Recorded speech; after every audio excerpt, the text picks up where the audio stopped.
الحمد لله الواحد القهار المهيمن الغفار والعزيز الجبار مكور الليل على النهار تبصرة لأولي القلوب والأبصار وتذكرة لذوي الأفهام والاعتبار نحمده أبلغ حمد وأزكاه وأشمله وأنماه اللهم صل على سيدنا محمد وعلى آل محمد وبارك على محمد وعلى آل محمد كما صليت وكما باركت على إبراهيم وعلى آل إبراهيم في العالمين إنك حميد مجيد ألا إن خير الكلام كلام الله وخير الهدي هدي محمد صلى الله عليه وسلم وشر الأمور محدثاتها وكل محدثة بدعة أيها الإخوان والأخوات أوصيكم وإياي بتقوى الله أعوذ بالله من الشيطان الرجيم ولا تقولوا لما تصف ألسنتكم الكذب هذا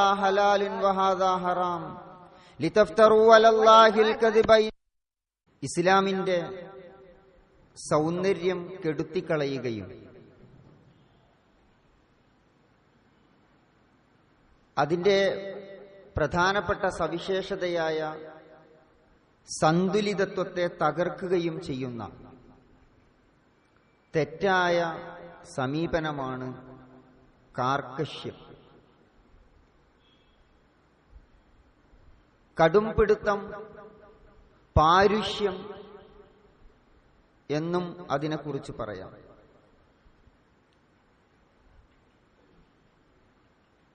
നബി കരീം സല്ലല്ലാഹു അലൈഹി വസല്ലം കാർക്കശ്യത്തെ വിലക്കിക്കൊണ്ട് പറഞ്ഞ രണ്ട് ഹദീസുകളിൽ തശദ്ദുദ്, തനത്തു എന്നീ വാക്കുകളാണ് ഉപയോഗിച്ചിട്ടുള്ളത്.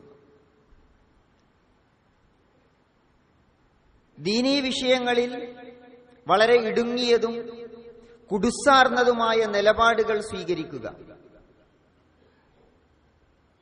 ശാഖാപരമായ കാര്യങ്ങളും അടിസ്ഥാനപരമായ വിഷയങ്ങളും കൂട്ടിക്കലർത്തി ഏതാണ് അടിസ്ഥാനപരം ഏതാണ് ശാഖാപരം എന്ന വ്യത്യാസമില്ലാതെ എല്ലാറ്റിനെയും ഒരേ പ്രാധാന്യത്തോടുകൂടി ഒരേ കാർക്കശ്യത്തോടുകൂടി അവതരിപ്പിക്കുക.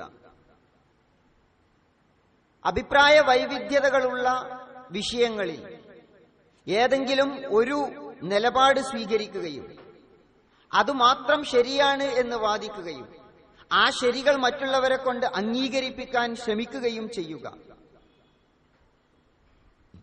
ആ നിലപാട് തനിക്ക് ശരി എന്ന് തോന്നിയ നിലപാട് അംഗീകരിക്കാത്തവരെ മോശക്കാരായി കാണുക, അവരുടെ ഈമാനിനും തഖ്വക്കും പ്രശ്നമുണ്ട് എന്ന് വിലയിരുത്തുക. വ്യത്യസ്ത വീക്ഷണക്കാരായ ആളുകളോട് ഇടപെടുമ്പോൾ അല്ലെങ്കിൽ ദീനീ വിഷയങ്ങൾ കൈകാര്യം ചെയ്യുമ്പോൾ പെരുമാറ്റത്തിൽ വളരെ പരുക്കൻ സ്വഭാവവും അകൽച്ചയും സൂക്ഷിക്കുക. ചിലപ്പോൾ മൗനികളാവുക, ചിലപ്പോൾ വയലന്റ് ആവുക. ഇതെല്ലാം തശദ്ദുദിന്റെ, തനത്തുഇന്റെ ഭാഗങ്ങളാണ്, ലക്ഷണങ്ങളാണ്. ഇങ്ങനെയുള്ള കാർക്കശ്യം, കടുംപിടുത്തം ദീനീ വിഷയങ്ങളിൽ ഒരാൾ കൈക്കൊള്ളാൻ തുടങ്ങിയാൽ അള്ളാഹു ഏറ്റവും എളുപ്പമായും സരളമായും നിശ്ചയിച്ച അള്ളാഹുവിന്റെ ദീൻ മനുഷ്യനെ പ്രയാസപ്പെടുത്തുന്നതും അരോചകവും ആളുകൾക്ക് കൊണ്ടു നടക്കാൻ ഭാരം തോന്നുന്നതും അസ്വാതന്ത്ര്യമുള്ളതുമൊക്കെയായിട്ട് തെറ്റിദ്ധരിക്കാം. അങ്ങനെ ഒരവസ്ഥയിലേക്ക് ദീനിനെ കൊണ്ടുപോകുന്നതിനെയാണ് നബി വിലക്കിയത്. അതിനെയാണ് തശദ്ദുദ്, തനത്തു എന്ന രണ്ട് വാക്കുകളിൽ നബി കരീം സല്ലല്ലാഹു അലൈഹി വസല്ലമ വിശദീകരിച്ചിട്ടുള്ളത്. ബുറൈദ റളിയല്ലാഹു അൻഹു റിപ്പോർട്ട് ചെയ്യുന്ന ഒരു ഹദീസ്, ഖാല റസൂലുള്ളാഹി സ്വല്ലല്ലാഹു അലൈഹി വസല്ലം അലൈക്കും ഹദിയൻ ഖാസിദൻ ഫഇന്നഹു മൻ യുശാദ്ദ ഹാദദ്ദീൻ യഗ്ലിബുഹു. മറ്റൊരു റിപ്പോർട്ടിൽ വലൻ യുശാദ്ദദ്ദീന അഹദുൻ ഇല്ലാ ഗലബഹു എന്നും വന്നിട്ടുണ്ട്. നബി പറഞ്ഞു, അലൈക്കും ഹദിയൻ ഖാസിദൻ, നിങ്ങൾ മധ്യമ നിലപാടോടുകൂടി സന്മാർഗം പിന്തുടരണം. ഹദിയൻ ഖാസിദൻ, നിങ്ങൾ തെരഞ്ഞെടുക്കുന്ന വഴി മധ്യമമായിരിക്കണം, സന്തുലിതമായിരിക്കണം. ആദ്യത്തെ ഈ വിഷയവുമായി ബന്ധപ്പെട്ട ആദ്യത്തെ ഖുതുബയിൽ ഖസ്ദ് എന്ന വാക്ക് വിശദീകരിച്ചത് നിങ്ങൾ ഓർക്കുന്നുണ്ടായിരിക്കും. റസൂലുള്ളാഹി സ്വല്ലല്ലാഹി അലൈഹി വസല്ലം അതേ വാക്ക് തന്നെയാണ് ഇവിടെ ഉപയോഗിച്ചിട്ടുള്ളത്. ഫഇന്നഹു മൻ യുശാദ്ദ ഹാദദ്ദീൻ യഗ്ലിബുഹു, ആരെങ്കിലും ദീനിൽ കാർക്കശ്യം പുലർത്താൻ തീരുമാനിച്ചാൽ അവൻ പരാജയപ്പെട്ടു പോകും. ആരെങ്കിലും ദീനിൽ കാർക്കശ്യം പുലർത്താൻ തീരുമാനിച്ചാൽ അവൻ പരാജയപ്പെട്ടു പോകും. വലൻ യുശാദ്ദദ്ദീന അഹദുൻ ഇല്ലാ ഗലബഹു, നമ്മുടെ നാടൻ ശൈലിയിൽ പറഞ്ഞാൽ ദീൻ അവനെയും കൊണ്ടുപോകും. ആ അവസ്ഥയെക്കുറിച്ച് നിങ്ങൾ ആലോചിച്ച് നോക്കൂ. ഒരാൾ ദീൻ ഇല്ലാത്തത് കൊണ്ട് നശിച്ചു പോകാം, വഴിതെറ്റിപ്പോകാം, അയാളുടെ ഇഹലോകവും പരലോകവും നഷ്ടപ്പെട്ടു പോകാം. പക്ഷെ ദീൻ ഉണ്ടായതിന്റെ പേരിൽ ഇല്ല ഗലബഹു, ദീൻ അയാളെയും കൊണ്ടുപോവുക. ചിലപ്പോ നമ്മൾ പറയാറുണ്ട് ആ കാര്യം അയാൾക്ക് നല്ലതല്ല, അല്ലെങ്കിൽ ആ സൗഹൃദം അയാൾക്ക് നല്ലതല്ല, അത് അയാളെയും കൊണ്ടേ പോകൂ.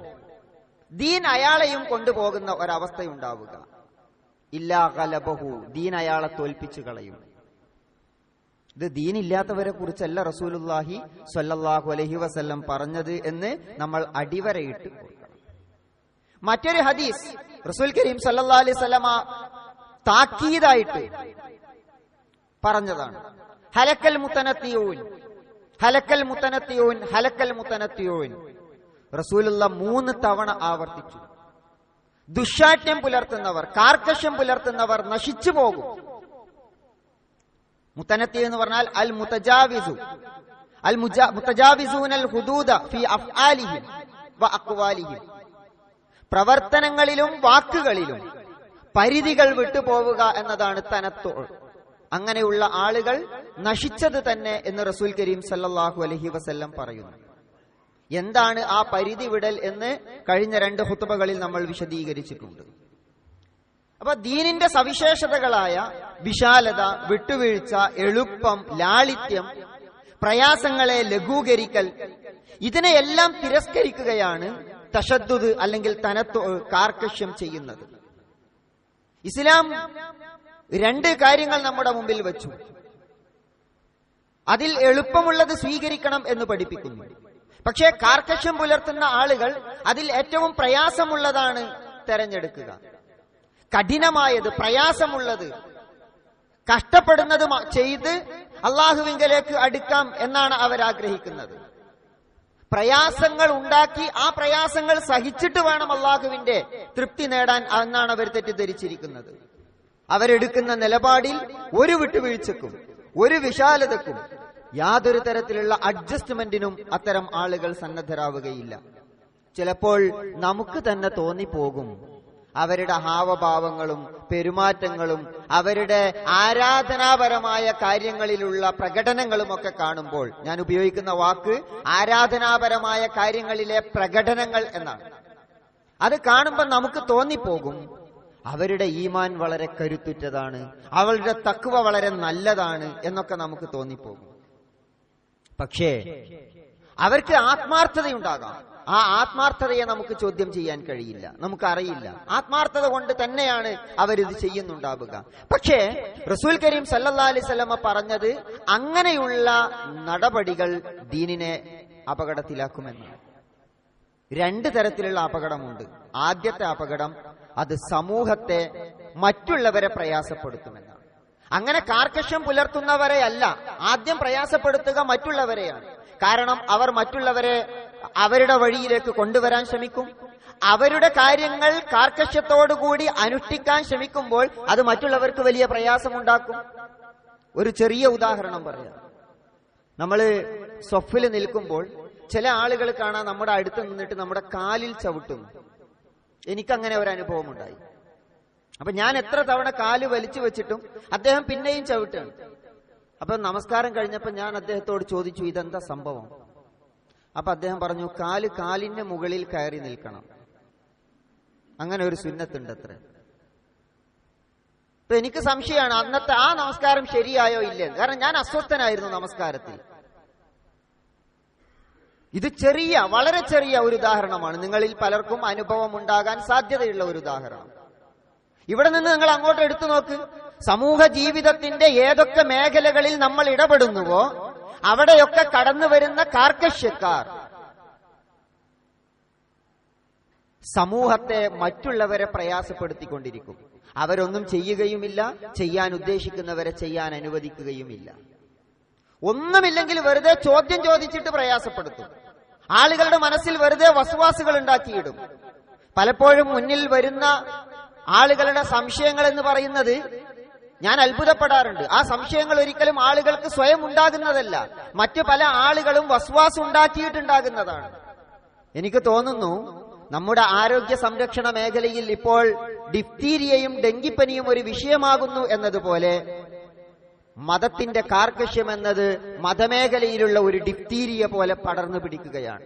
അവരുണ്ടാക്കുന്ന സംശയത്തിന്റെ പുകമറകളിൽ നമ്മൾ വസ്വാസിൽപ്പെട്ടു പോവുകയാണ് ആളുകൾ ചെയ്യുന്നത്. അപ്പൊ സമൂഹത്തെ ഇത് പ്രയാസപ്പെടുത്തുന്നു എന്നതാണ്.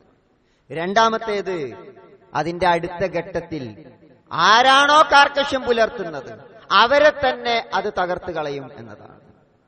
അവരെ തന്നെ അത് നശിപ്പിച്ചു കളയും, അവരെ തന്നെ അത് പ്രയാസപ്പെടുത്തും എന്നതാണ്.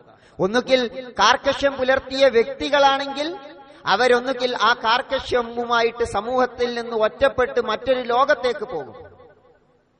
പിന്നീട് അവർ വേറെ ഒരു മാനസികാവസ്ഥയിൽ എത്തിപ്പെടും. അത് മനോവിഭ്രാന്തി എന്നൊക്കെ നമ്മൾ പറയുന്ന അവസ്ഥകളിലേക്ക് വരും. ചിലപ്പോൾ അവര് മതജീവിതത്തിലെ കാർക്കശ്യം വിട്ട് അതിന് നേർവിരുദ്ധ ദശയിൽ വന്ന് നിൽക്കും, നേർവിരുദ്ധ അവസ്ഥയിൽ. അപ്പൊ അവര് വളരെ ഉദാരവാദികളായിരിക്കും, അല്ലെങ്കിൽ ഭൗതികവാദികളായിരിക്കും. ഭൗതികവാദത്തിൽ ഏറ്റവും മുമ്പിൽ നിന്ന ആളുകളെ നമുക്കറിയാം. അവര് പിന്നീട് ഏറ്റവും വലിയ അന്ധവിശ്വാസത്തിലേക്ക് പോകും. ഇത് രണ്ട് സാധ്യതയാണ്. ഇനി ഒരു കൂട്ടായ്മയാണ്, ഒരു സംഘടനയാണ്, ഒരു വിഭാഗമാണ് ഇങ്ങനെ കാർക്കശ്യം പുലർത്തി ജീവിച്ചു പോകുന്നതെങ്കിൽ ആ സംഘത്തെ തന്നെ അത് വേട്ടയാടും. ആ കാർക്കശ്യം അത് സായുധ തീവ്രവാദമാണ് ഒരു വിഭാഗം ഏറ്റെടുക്കുന്നതെങ്കിൽ ആ സായുധ തീവ്രവാദം അതിന്റെ അടുത്ത ഘട്ടത്തിൽ ആ സായുധ സംഘത്തെ തന്നെ പരസ്പരം നശിപ്പിച്ചു കളയും. അതുപോലെ തന്നെയാണ് ആശയപരമായ തീവ്രവാദവും. ആശയപരമായ മതപരമായ വിഷയങ്ങളിലുള്ള കാർക്കശ്യവും അങ്ങനെ തന്നെയാണ്. അത് ഒരു ഘട്ടം കഴിയുമ്പോൾ ആ കൂട്ടായ്മയെ തന്നെ നശിപ്പിച്ചു കളയും. ചിലപ്പോൾ അത് ഛിന്ന ഭിന്നമായി തീരും. അവരുടെ മഹത്തായ പൈതൃകത്തെ തന്നെ ചോദ്യം ചെയ്യപ്പെടുമാറ് അത് സമൂഹത്തിൽ വലിയ ആപത്ത് വിളിച്ചു വരുത്തും അത്തരം കാർക്കശ്യക്കാർ. ഇതാണ് റസൂൽ സല്ലല്ലാഹു അലൈഹി വസല്ലം പറഞ്ഞത്, ആ ദീൻ അവരെയും കൊണ്ടേ പോകും. അതുകൊണ്ടാണ് എപ്പോഴും മധ്യമ നിലപാട് സ്വീകരിക്കണം കാര്യങ്ങളിൽ എന്ന് പറയുന്നത്. അത് വിശുദ്ധ ഖുർആനും നബി കരീം സല്ലല്ലാഹു അലൈഹി വസല്ലമയും വെറുതെ പറഞ്ഞിട്ടുള്ള കാര്യമല്ല. ഈ അനുഭവം നമ്മുടെ ദീനി മേഖലയിൽ ഇപ്പോൾ കൂടുതലുണ്ട്. ഒരുപക്ഷെ നിങ്ങളുടെ ചുറ്റുപാടുകളിൽ നിന്ന് നിങ്ങൾക്ക് ധാരാളമായിട്ട് ഇത് അനുഭവിക്കാൻ കഴിയുന്നുണ്ടാകും. അതിന്റെ ചില അടയാളങ്ങളുണ്ട്. തശദ്ദുദിന്റെ, തനത്തോയിന്റെ ചില അടയാളങ്ങൾ. അത് രണ്ട് രൂപത്തിലുണ്ടാകാം. ഒന്ന് വിശ്വാസപരമായി, മറ്റൊന്ന് അനുഷ്ഠാനപരം, ആരാധനാപരമായിട്ട് തശദ്ദുദ്, തനത്തോഴി, കാർക്കശ്യം ഉണ്ടാകാം. അതിന്റെ ഒന്നാമത്തെ വശം പക്ഷപാതിത്വപരമായ വാദങ്ങളും നിലപാടുകളുമാണ്. വിശ്വാസപരമായ കാര്യങ്ങളാവട്ടെ, ആരാധനാപരമായ കാര്യങ്ങളാവട്ടെ, ഇസ്ലാമിനെ സംബന്ധിച്ചിടത്തോളം ചിലത് അടിസ്ഥാനപരമാണ്, അസ്വലീയ് എന്ന് പറയും, ചിലത് ശാഖാപരമാണ്.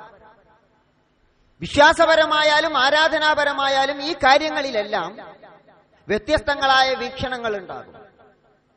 ഇപ്പൊ അള്ളാഹു ഏകനാണ് എന്ന കാര്യത്തിൽ മുസ്ലിം വിശ്വാസധാരകൾക്കിടയിൽ അഭിപ്രായ വ്യത്യാസമൊന്നുമില്ല. പക്ഷെ അള്ളാഹുവിന്റെ ഗുണവിശേഷങ്ങളുണ്ട്, അസ്മാഉൽ ഹുസ്ന എന്ന് നമ്മൾ പറയുന്നു. ആ ഗുണവിശേഷങ്ങളിലേക്ക് വരുമ്പോൾ അഖീദയുടെ ചർച്ചകൾ വളരെ വിപുലപ്പെട്ടു വരുന്നത് കാണാൻ കഴിയും. അതിന്റെ വിശദാംശങ്ങളിലേക്ക് പോകുമ്പോൾ വ്യത്യസ്തങ്ങളായ അഭിപ്രായങ്ങൾ ഉണ്ടാകും. അത് ചിന്താപരമായ വൈവിധ്യതയാണ്.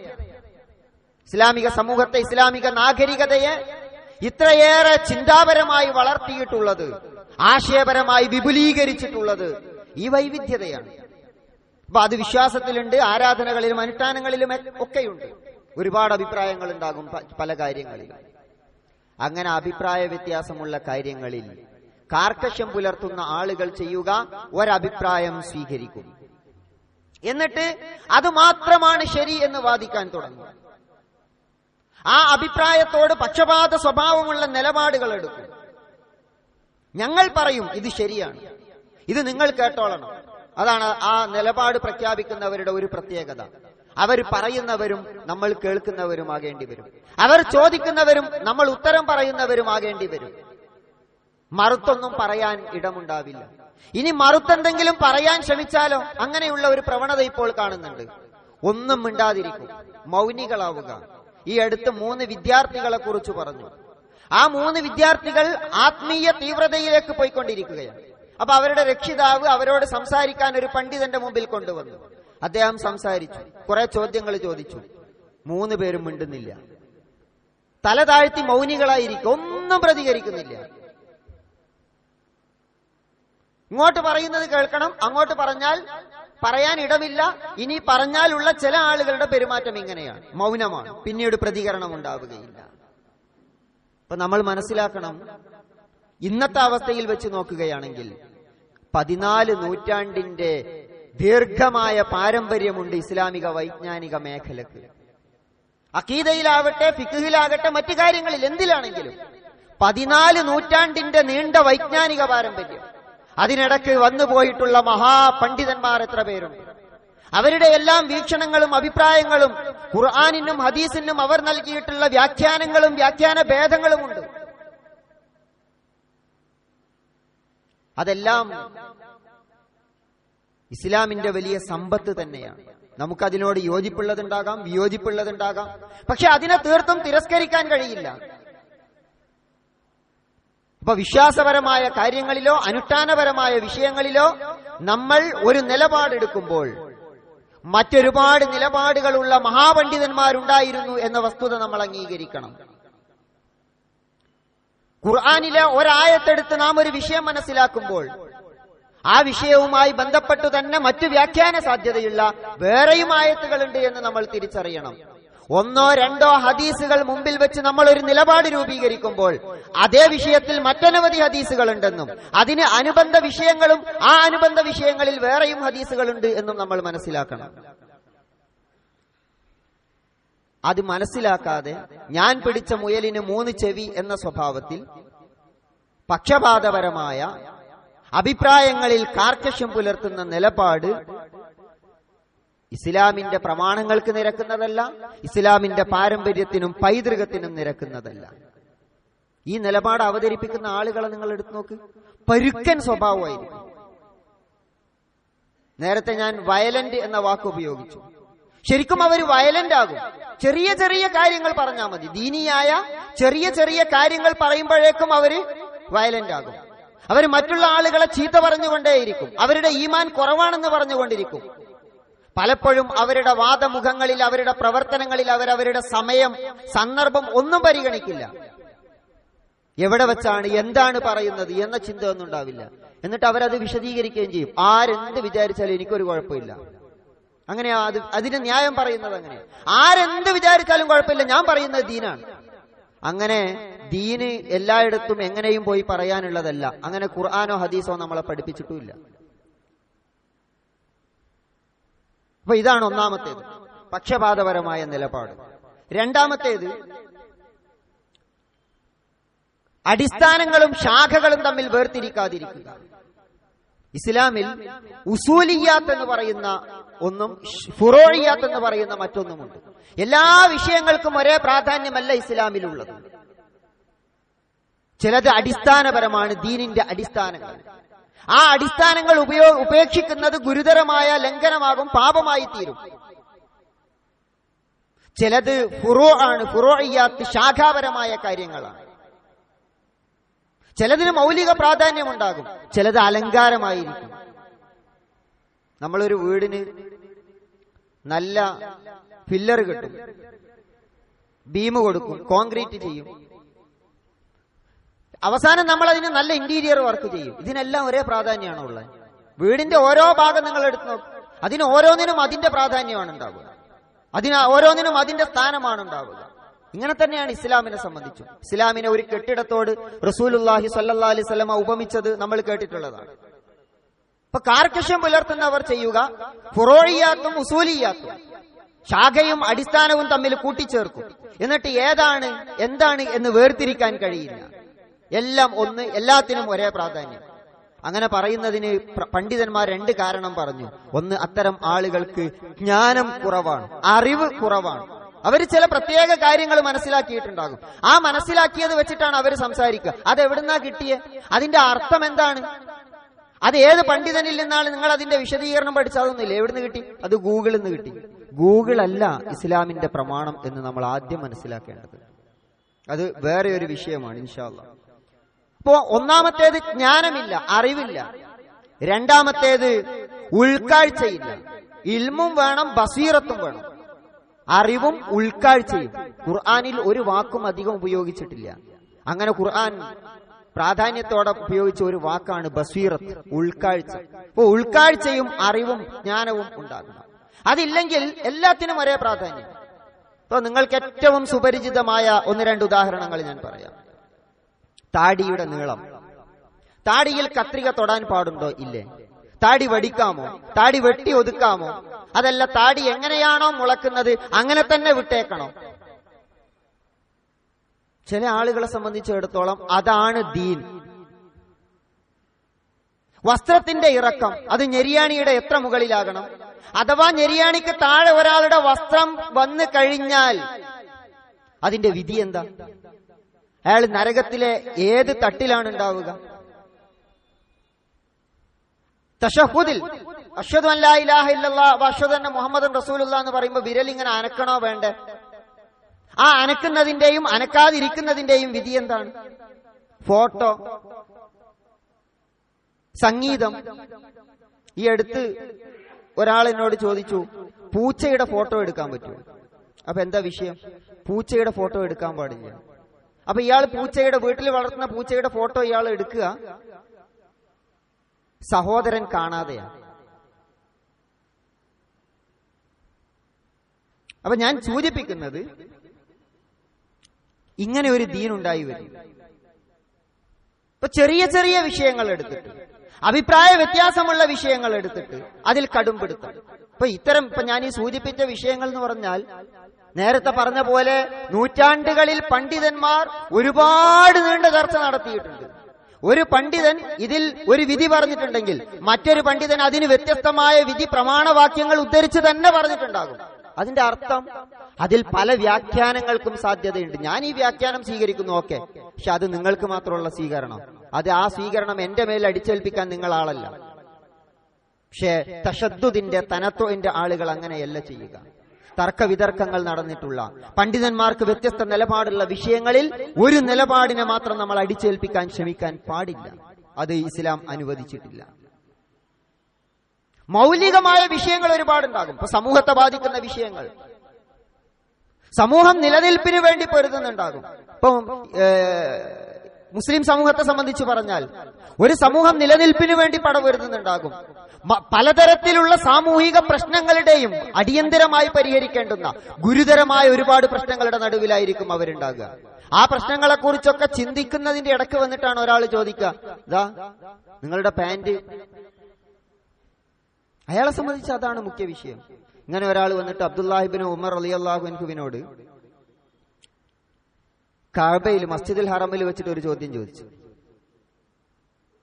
ഹറമിൽ ഇഹ്റാമിലായിരിക്കെ ഈച്ചയെ കൊന്നുപോയി. ഹറമിൽ ഇഹ്റാമിലാണെങ്കിൽ പിന്നെ ഒന്നിനെയും കൊല്ലാൻ പാടില്ലല്ലോ. അപ്പൊ അങ്ങനെ കൊന്നാൽ അതിന്റെ വിധി എന്താണ്? ചിലപ്പോ അയാൾ സത്യസന്ധമായി ചോദിച്ചായിരിക്കും, ചിലപ്പോ ഒന്ന് എന്താ പറയാ, ഒരു ചർച്ച ഉണ്ടാക്കാൻ വേണ്ടി ചോദിച്ചതായിരിക്കും. അബ്ദുല്ലാഹിബ്നു ഉമർ റളിയല്ലാഹു അൻഹു അദ്ദേഹത്തോട് ചോദിച്ചു, മിനൈനാൻത, നീ ഏത് നാട്ടുകാരനാണ്? ഞാൻ ഇറാഖിൽ കൂഫയിൽ നിന്ന് വരികയാണ്. അപ്പൊ അബ്ദുല്ലാഹിബ്നു ഉമർ റളിയല്ലാഹു അൻഹു മറുപടി പറഞ്ഞു, യസ്അലൂനനി അനിൽ ദുബാബ് വഹും ഖതലു ഇബ്നത്തി റസൂലില്ലാഹ്. റസൂലുള്ളാഹിന്റെ പേരക്കുട്ടിയെ കൊന്നവരാണ് വന്നിട്ട് ഹറമിൽ ഈച്ചയെ കൊന്നാലുള്ള വിധി ചോദിക്കുന്നത്. റസൂലുള്ളാഹിന്റെ പേരക്കുട്ടി ഹുസൈൻ റളിയല്ലാഹു അൻഹുവിനെ കർബലയിൽ വെച്ചിട്ടാ കൊന്നത്. അതിനെക്കുറിച്ച് പറയുന്നത്, റസൂലുള്ളാഹിന്റെ പേരക്കുട്ടിയെ കൊന്നവര് വന്നിട്ട് ഇഹ്റാമിൽ ഈച്ചയെ കൊന്നുപോയതിന്റെ വിധി ചോദിക്കുന്നു. ഇത് ചരിത്രത്തിൽ ആവർത്തിക്കപ്പെടുന്ന ഒരു ചോദ്യമാണ്. ദീനിന്റെ മൗലികത, സമൂഹത്തിന്റെ മുഖ്യമായ വിഷയങ്ങൾ അവഗണിക്കുക, ഫുറൂഇയാത്തുകളെ മർമ്മം അടിസ്ഥാന പ്രശ്നങ്ങളുടെ സ്ഥാനത്ത് കാണുക. പ്രമുഖനായ പണ്ഡിതൻ, ഇസ്ലാമിക ലോകത്ത് സവിശേഷ വ്യക്തിത്വമുള്ള പണ്ഡിതനാണ് ഇമാം ഷാത്തിബി. അദ്ദേഹം പറഞ്ഞു, വലാ യഖ്ഫാ അന്ന മിൻ കുല്ലിയാത്തിദ്ദീനി അൽ ജാനിബുൽ ഇഅ്തിഖാദി വൽ ജാനിബു സുലൂക്കി വഹീനമാ തുഹില്ലു കുല്ലിയത്തൻ മിൻ ഹാദിഹിൽ കുല്ലിയാത്തി മഹല്ലദ്ദീൻ ഹാദാ ഗുലു. ദീനിന് ഒരുപാട് വശങ്ങളുണ്ട്. ആ വശങ്ങളൊക്കെ അതിൻ്റെതായ അർത്ഥത്തിൽ പൂർണ്ണമാണ്. അഖീദ അതൊരു വശം, സുലൂക്ക് പെരുമാറ്റ മര്യാദകൾ, ആരാധനാ അനുഷ്ഠാനങ്ങൾ, ഇങ്ങനെ പലതും ഉണ്ടാകും. ഇതെല്ലാം ദീനിന്റെ ഭാഗങ്ങളാണ്. ഒരാൾ വന്നിട്ട് ഇതിലൊന്നെടുക്കുക, എന്നിട്ട് പറയാ ഇതാണ് ദീൻ, ഒരു ഭാഗം എടുത്തിട്ട് അയാളെ സംബന്ധിച്ച് അതാണ് ദീൻ എന്ന് പറയുന്നത് അതിവാദമാണ്, ഉലുവിൽ പെടുന്നു എന്ന് പറഞ്ഞു. എന്നിട്ട് അദ്ദേഹം പറഞ്ഞു, കദാലിക തൽഖീമുൽ ഫർഇ ഫിദ്ദീൻ ലിയുഹില്ല മഹല്ലൽ അസ്ൽ. ഫർഇനെ, ശാഖാപരമായ വിഷയത്തെ പർവ്വതീകരിച്ച് അവതരിപ്പിക്കുക. തൽഖീമുൽ ഫർഇ, ചെറിയ ഒരു വിഷയം, ശാഖാപരമായ ഒരു കാര്യം, അതിനെ വലിയ കാര്യമായിട്ട് അവതരിപ്പിക്കുക. ലിയുഹില്ല മഹല്ലൽ അസ്ൽ, എന്തിനാണത്? അസ്ലിൽ അടിസ്ഥാനപരമായ വിഷയമായിട്ട് അതിനെ അവതരിപ്പിക്കാൻ വേണ്ടിയാണ് അയാൾ ഇതിനെ പർവ്വതീകരിക്കുന്നത്. അതും ദീനിലെ അതിവാദത്തിൽ പെടുന്നു. ദീനിന്റെ താളം തെറ്റും, അതിന്റെ മുൻഗണന മാറിപ്പോകും. ഇതാണ് രണ്ടാമത്തേത്. മൂന്നാമത്തേത് ഹറാമുകളുടെ ലോകം സൃഷ്ടിക്കുക എന്നതാണ്. തശദ്ദുദിന്റെ മൂന്നാമത്തെ അടയാളമാണ്, അല്ലെങ്കിൽ മൂന്നാമത്തെ അപകടമാണ്. ഹറാമും ബിദ്അത്തും, അത് സംബന്ധിച്ച ഫത്വകൾ കൂടിക്കൊന്നുകൊണ്ടേ ഇരിക്കും.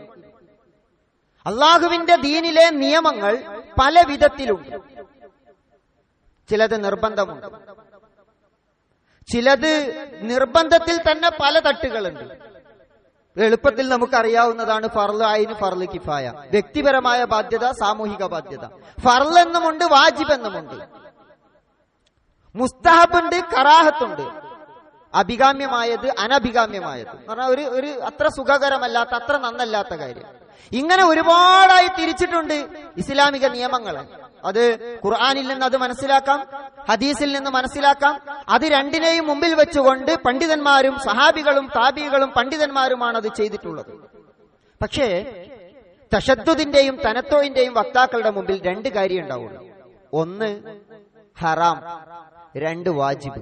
ഒന്നുകിൽ നിഷിദ്ധമാണ്, അല്ലെങ്കിൽ നിർബന്ധമാണ്. ഇത് രണ്ടും അല്ലാത്ത നിയമങ്ങളൊന്നും കാര്യമായിട്ടുണ്ടാകില്ല. ഒന്നുകിൽ നിർബന്ധമായും ചെയ്തോളണം, ഒരു വിട്ടുവീഴ്ചയില്ല, അല്ലെങ്കിൽ ഒരിക്കലും ചെയ്യാൻ പാടില്ല. ഹറാമും ബിദ്അത്തും അതിന്റെ ഫത്വകൾ കൂടി വരും. ഹറാം ഫത്വകളാണ്. എവിടെ തിരിഞ്ഞാലും അത് ചെയ്യാൻ പാടില്ല, ഇത് ചെയ്യാൻ പാടില്ല, അങ്ങോട്ട് നോക്കാൻ പാടില്ല, ഇങ്ങോട്ട് തിരിയാൻ പാടില്ല, അത് ഉപയോഗിക്കാൻ പാടില്ല. ഹറാം ഫത്വകൾ വർദ്ധിച്ചു വർദ്ധിച്ചു വരുന്നു. അതുപോലെ തന്നെയാണ് ബിദ്അത്ത്. എന്തിനേയും ബിദ്അത്തായിട്ട് എണ്ണുന്ന പ്രവണത. ഈ വാക്കുകൾ ഇത് ദീനിന്റെ സാങ്കേതിക പ്രയോഗങ്ങളാണ്. ആ പ്രയോഗങ്ങൾ യഥേഷ്ടം എവിടെയും എടുത്തുപയോഗിക്കുക. ഒരു മഹാപണ്ഡിതൻ ഒരു സംഭവം വിവരിക്കുന്നുണ്ട് ഈ വിഷയവുമായി ബന്ധപ്പെട്ട്. ഒരാള് ഒരു ഗ്ലാസ്സിൽ വെള്ളം കുടിച്ചു, നിന്ന് വെള്ളം കുടിച്ചു. ഇത് ദീനിൽ കാർക്കശ്യം പുലർത്തുന്ന ഒരാൾ കണ്ടു. ഉടനെ ഓടി വന്നിട്ട്, നീ എങ്ങനെയാണ് ദീനിൽ കുടിക്കുക? നീ സുന്നത്തിന്റെ ലംഘകനാണ്, റസൂലുള്ളാഹി സ്വല്ലല്ലാഹി അലൈഹി വസല്ലമയെ ധിക്കരിക്കുകയാണ് നീ ചെയ്തത്, നീ ഉടനെ അത് ഛർദ്ദിച്ചു കളയണം. നിന്ന് കുടിച്ച വെള്ളം ഛർദ്ദിച്ചു കളയും. ഇതൊരു പണ്ഡിതൻ അദ്ദേഹത്തിന്റെ പുസ്തകത്തിൽ എഴുതിയ അനുഭവമാണ്. അപ്പോ സുന്നത്തിനെ ധിക്കരിച്ചാൽ അത് ബിദ്അത്ത്, ബിദ്അത്ത് ളലാലത്ത്, ളലാലത്ത് ഫിന്നാർ. അപ്പൊ നിന്ന് കുടിച്ചവൻ നരകത്തിൽ. വളരെ എളുപ്പമാണ് സമവാക്യം. 2+2 4 എന്ന് പറയുന്ന പോലെ. നിന്ന് കുടിച്ചാൽ അവസാനം ളലാലത്ത്, അവസാനം നരകം. അല്ലെങ്കിൽ നീ അത് ഛർദ്ദിക്കണം. കുടിക്കുന്നത് അല്ലെങ്കിൽ തിന്നുന്നത് ഇരുന്നിട്ടാവണമെന്ന് റസൂല് പറഞ്ഞിട്ടുണ്ട്. അതൊരു ഹദീസ്. വേറെയും ഒരുപാട് ഹദീസുകളുണ്ട്. ആ ഹദീസുകൾക്കൊക്കെ ഒരുപാട് വ്യാഖ്യാനങ്ങളുണ്ട്. നിന്ന് കുടിക്കാവുന്ന സമയങ്ങളുണ്ട്. അതൊരു അഭിപ്രായ വൈവിധ്യതയുള്ള വിഷയമാണ്. അതിൽ ഒരൊറ്റ നിലപാട് മാത്രം എങ്ങനെയാ നമ്മൾ കൈക്കൊള്ളുക? അങ്ങനെ കൈക്കൊള്ളാൻ കഴിയില്ല. അതുപോലെ തന്നെ ഖുർആൻ ഓതിക്കഴിഞ്ഞാൽ സ്വദഖല്ലാഹുൽ അലീം എന്ന് പറയാൻ പാടില്ല. എന്താ? നബി പറഞ്ഞിട്ടില്ല. അത് ബിദ്അത്താണ്. സ്വദഖല്ലാഹുൽ അലീം എന്ന് പറഞ്ഞാൽ ബിദ്അത്താണ്. നിങ്ങളാരും ഇത് പറയാതിരിക്കണ്ട, ഇത് കാർക്കശ്യം പുലർത്തുന്നവരുടെ ഒരു വാദം പറഞ്ഞത്. സ്വദഖല്ലാഹുൽ അലീം എന്ന് പറഞ്ഞാൽ അത് ബിദ്അത്താണ്. ഈ അടുത്ത് കഴിഞ്ഞ റമദാൻ അവസാനം ഒരാൾ എന്റെ അടുത്ത് ഒരു ചോദ്യം ചോദിച്ചു, മുടി കറുപ്പിക്കാൻ പറ്റും, നരച്ചു വന്ന മുടി കറുപ്പിക്കാൻ പറ്റും. അപ്പൊ ഞാൻ പറഞ്ഞു അദ്ദേഹത്തോട്, കറുപ്പിക്കാതിരിക്കലാണ് അഭികാമ്യം. ഒരു ഹദീസിൽ നബി കറുപ്പിക്കുന്നതിനെ വിലക്കിയിട്ടുണ്ട്. പക്ഷെ അതിനെ പണ്ഡിതന്മാർ വിശദീകരിച്ചത് അത് ആ വ്യക്തിയുടെ ശരീരവും കറുപ്പിക്കലുമൊക്കെയായി ബന്ധപ്പെട്ട ഒരു വിഷയത്തിലാണ്. എല്ലാവർക്കും ഒരുപോലെ ബാധകമാകുന്ന വിധിയല്ല അത്. അകാല നര പോലെയുള്ളത് കറുപ്പിക്കാം എന്നൊക്കെ പണ്ഡിതന്മാർക്ക് പലതരത്തിലുള്ള അഭിപ്രായങ്ങളുണ്ട് അതിൽ. അതുകൊണ്ട് അതിൽ ഹറാം ഫത്വയൊന്നും എന്തായാലും ഞാൻ തരില്ല. അപ്പൊ അദ്ദേഹം എന്നോട് പറഞ്ഞു, എനിക്കറിയാം അത് അങ്ങനെ ആകാമെന്ന്. പക്ഷെ ഈ അടുത്തൊരു സുഹൃത്ത് എന്റെ അടുത്ത് വന്നിട്ട് ചോദിച്ചു, നീ മുടി കറുപ്പിക്കുന്നുണ്ട്, നിനക്ക് മരിച്ചു പോണ്ടേ, നിനക്ക് സ്വർഗത്ത് പോണ്ടേ? ഈ സഹോദരൻ വളരെ വിഷമത്തോടു കൂടി പറയാം. വിഷയം എന്താണ്? മുടി കറുപ്പിച്ചു. ചോദ്യം, നിനക്ക് മരിക്കണ്ടേ, സ്വർഗത്ത് പോണ്ടേ? അപ്പൊ മുടി കറുപ്പിച്ചാൽ സ്വർഗം നഷ്ടപ്പെടും. നേർക്ക് നേരെ ബന്ധം. ഇത് ചോദ്യം കേട്ടാ തോന്നും ഇയാളുടെ വീട്ടിലെ ലോക്കറിൽ വെച്ച് അടച്ചിരിക്കുകയാണ് സ്വർഗം, ഇയാളാണ് എടുത്തു കൊടുക്കുന്നത്. ഇത് പണ്ഡിതന്മാർ വലിയ ചർച്ച നടത്തിയിട്ടുള്ള വിഷയമാണ്. അത് കൂടിപ്പോയാൽ അത് ശരിയല്ല എന്ന് നമുക്ക് പറയാം. ഓരോരുത്തർക്കും അത് ഹറാമാകുന്ന ഒരു ഫത്വയും ഒരു ഹദീസിലുമില്ല, ഒരു പണ്ഡിതനും നൽകിയിട്ടുമില്ല. പക്ഷേ നമ്മൾ എന്ത് വിഷയത്തിലും ഹറാം അല്ലെങ്കിൽ വാജിബ്, ഹറാം, ഹലാല്, ഫർള്, വാജിബ്, സുന്നത്ത്, ബിദ്അത്ത് ഇതൊന്നും യഥേഷ്ടം എടുത്ത് ഉപയോഗിക്കുന്ന വാക്കുകളല്ല. നമ്മൾ അങ്ങനെ വിചാരിക്കരുത്. ചില ആളുകൾ ഫത്വ ചോദിച്ചു വരുന്നത് കണ്ടാൽ നമുക്ക് തോന്നും ഇയാൾക്ക് ഒന്നുകിൽ ഹറാം അല്ലെങ്കിൽ വാജിബ് എന്നുള്ള ഫത്വ കിട്ടണം. അങ്ങനെ ഒരു ഫത്വ കൊടുക്കാൻ കഴിയില്ല. മിക്ക വിഷയങ്ങളിലും ഹറാമും ഹലാലും അള്ളാഹ് തീരുമാനിക്കേണ്ടതാണ്. അത് ഒരു പണ്ഡിതന്റെ ഇഷ്ടത്തിന് പറയാവുന്ന കാര്യമല്ല. ഇപ്പൊ പണ്ഡിതന്മാരും അല്ല പറയുന്നത്. ഇപ്പൊ നെറ്റിൽ നോക്കിയിട്ട് ഒരു ഹദീസ് കിട്ടിയാൽ അവൻ പിന്നെ അടുത്ത ഫത്വ കൊടുക്കുന്ന ആളായി തീരുന്നു. എന്നിട്ട് അവനാണ് പറയുന്നത് അത് ഹറാമാണ്, ഇത് ഹലാലാണ് എന്ന്. ഈ പ്രവണതയെയാണ് വിശുദ്ധ ഖുർആൻ വളരെ ശക്തമായിട്ട് താക്കീത് ചെയ്തിട്ടുള്ളത്. വലാ തഖൂലു ലിമാ തസിഫു അൽസിനതുകുമുൽ കദിബ ഹാദാ ഹലാലുൻ വഹാദാ ഹറാം. നിങ്ങളുടെ നാവുകൾക്ക് തോന്നുന്ന രൂപത്തിൽ നിങ്ങൾ ഇത് ഹലാലാണ് മറ്റത് ഹറാമാണ് എന്ന് പറയരുത്. ലിതഫ്തറു അലല്ലാഹിൽ കദിബ. അല്ലാഹുവിന്റെ പേരിൽ നിങ്ങൾ കള്ളം ചമക്കുകയാണ്. ഇന്നല്ലദീന യഫ്തറൂന അലല്ലാഹിൽ കദിബ ലാ യുഫ്ലിഹൂൻ. അല്ലാഹുവിന്റെ മേലിൽ വ്യാജ ആരോപണങ്ങൾ നടത്തുന്നവർ വിജയിക്കുകയില്ല. എന്താ പറഞ്ഞത്? ഇത് ഹലാലും ഇത് ഹറാമുമാണ് എന്ന് നിങ്ങൾക്ക് തോന്നിയ രൂപത്തിൽ നിങ്ങളുടെ നാവ് കൊണ്ട് നിങ്ങൾ പറയരുത്.